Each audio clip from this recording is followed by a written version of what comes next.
E a gente viu que os Estados Unidos fecharam Signature Bank 2 dias depois da falência do Silicon Valley Bank. E aí, o que eu quero começar te perguntando é se a gente está diante, mais uma vez, de uma crise como aquela de 2008. Pois é, cara, assim, o forte da crise é a gente não saber que a gente vai entrar numa, né? Então, difícil prever. O lance, assim, eu tava conversando antes com vocês aqui fora, e assim, o capital aprendeu rápido, né, como resolver. Depois do que aconteceu com o Hoover em 29, né, o crash em 29, em 2008 e 2009, os caras aprenderam que o keynesianismo é chave para fazer qualquer coisa, inclusive para ajudar eles, né? Então, enfim, eu acho difícil de ter um grau de contaminação tão grande agora, mas não dá para prever. Assim, eu não tenho conhecimento, talvez, enfim, pessoas, analistas de mercado, né? Aquele Dr. Doom, o Dr. Rodrigo, já começar te interrompendo, mas pro leigo que ouve a gente, o keynesianismo como remédio significa o quê? Gastar dinheiro para manter a economia funcionando. Gastar dinheiro o Estado. Imprimir grana, né? Ligar a impressora, como os austríacos gostam de falar, né? Fala um minutinho, como é que foi 2008? Como é que o Obama lidou? Como é que foi aquele momento? Então, quem teve...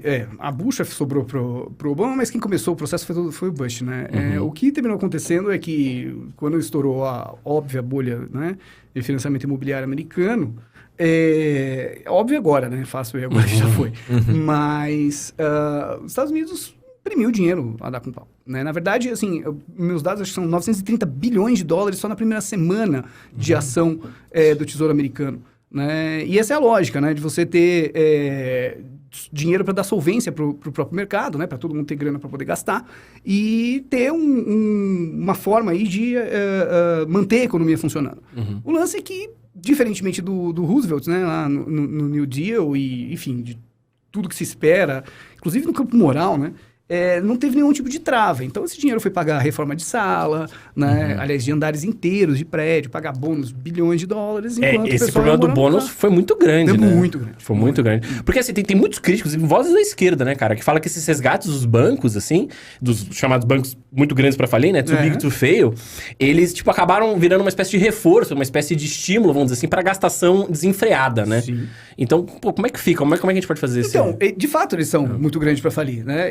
E quando você tem uma instituição, qualquer coisa, do ponto de vista social, que é grande demais para dar errado, talvez isso tenha que ser socializado, né? Então, mesmo que fosse um equity, né? A gente estava conversando com o Rock sobre o processo de nacionalização de banco, o mínimo que se esperava é prender todo mundo, né? Mandar, enfim, vai pintar parede, né? Vai trabalhar com pessoas sem moradia, né?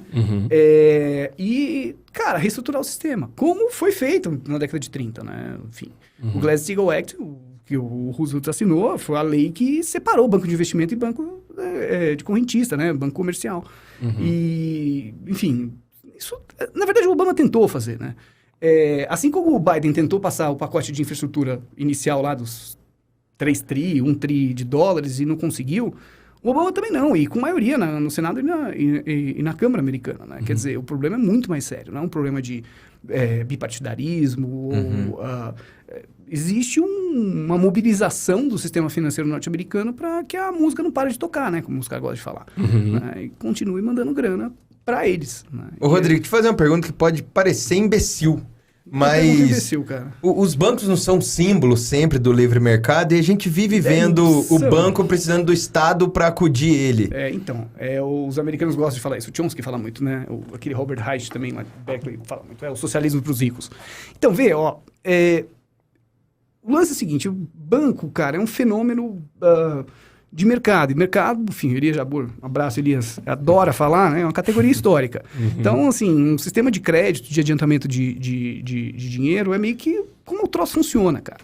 O David Graeber, que faleceu no começo da pandemia, tem aquele livro Dívida, né? Os primeiros 5.000 anos, eu, inclusive, super recomendo. Assim, vai demorar um pouco para você ler, porque são 800 páginas, mas super recomendo. É tranquilo de ler, inclusive, do ponto de vista teórico. Ele mostra, cara, o processo todo da atividade produtiva, de riqueza, é um processo inverso do que foi vendido para a humanidade. Começa com a dívida. Né? Então,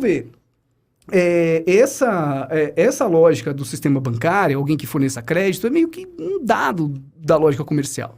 E alguém vai adiantar dinheiro para você fazer alguma coisa, entendeu? O problema é que exatamente pelo impacto social que isso pode ter, faz bem, né, você ter um tipo de gerência sobre o processo. Né? E depois da década de 80, né, culminando aí, enfim, com 2008... você tem, enfim, abriu a porteira total do processo de financiarização, né? O direito tem um papel fundamental nisso, né? Cria um monte de instrumento financeiro, contrato privado, que garante que você crie dinheiro do nada. Você tem os tratados internacionais que permitem um nível de endividamento, né? De alavancagem dos bancos que é totalmente fora da realidade. E, assim... tudo isso pensado numa lógica pré-globalização digital, quer dizer, né, a velocidade de transmissão de capital que a gente tem hoje. Então, esse tipo de coisa criou um monstro. Né? O sistema financeiro, o sistema bancário, até menos em algum aspecto do que o sistema dos mercados de capitais, o fundo de investimento, mas tem um poder político totalmente fora da realidade, entendeu? É muito pouca gente mandando muito, né, no planeta.